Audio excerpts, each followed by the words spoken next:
some updates since my last video. So you'll be familiar now with the steering column module on your Volvo, probably a V90. Unlike me, if you spent 50 grand on it, you'll be thrilled to know that if you pull this apart, you take that clasp off where the motor engages in that gap. You take 2 screws out of there and there, and you take this board out. You have to pinch those 2 clasps together, which will release the pins from the motor that sits in there.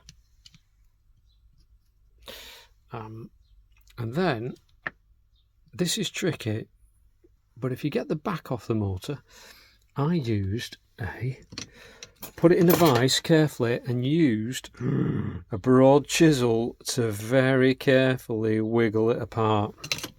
It's delicate. There's some clasps on the top and bottom, you can see there. I've nanged them a bit. Anyway, so my esteemed friend informs me that this commutator here, the gap there, see the gap, the line, there's 3 of those. There's that one, and that one. They start to conduct from the brushes pack, which is in the end case. So once you got that off and teased it over that lip there carefully, you can clean that up. Make sure that there's no continuity between those 3 copper patches. So what I'm talking about is these clean end. These cylinders, looks like 1 cylinder there, but it's not. It's 3 individual copper plates wrapped around there, which take the supply from the brushes, from the pins that come in, and then the brushes, which are there,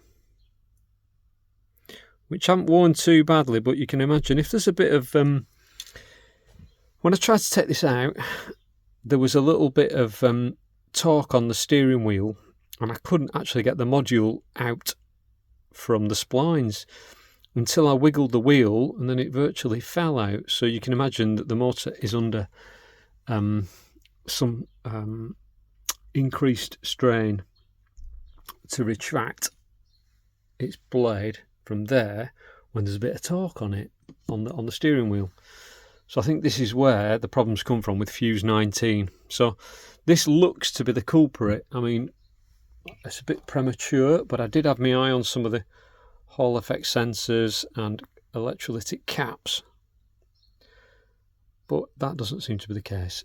As what I discovered was, when I put this back last night, the motor was hot when it wasn't working, so it was obviously getting a supply and not able to turn the mechanism. So I think the mechanism's free, so I think this is the problem. I will update. Thanks for watching. Getting it back on is tricky as well. You need to use some tweezers and working through this gap on the top, not this bottom one, on this gap on the top.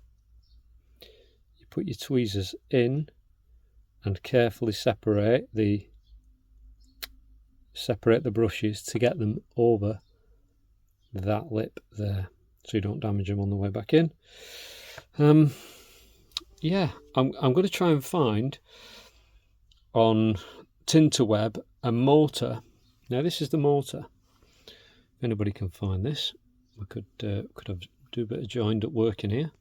So that's what comes on the back, and it's the FC280 SF 20150. It's the same as a Mercedes. However, the worm gear is left-hand thread. I stupidly thought I could lift it off and turn it over. So that's the one off the Mercedes, off a replacement motor. The replacement motor's the same, but the gear is different. So this one is, you'll notice it's higher on the left than the right.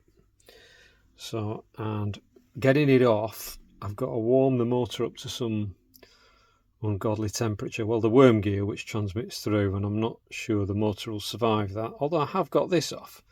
It's getting it back on again, which will be my next trick. But as you know, if this doesn't work and I spoil that motor and can't get this working again, then my means of transport is finished, will not work. Yeah, this point of failure out of a children's toy here is all the difference between you driving away in your spanky Volvo and being stranded. So if there's anybody watching from the AA, you can grin at our expense. Anyway, I hope that helps. Please put something that you find in the comments.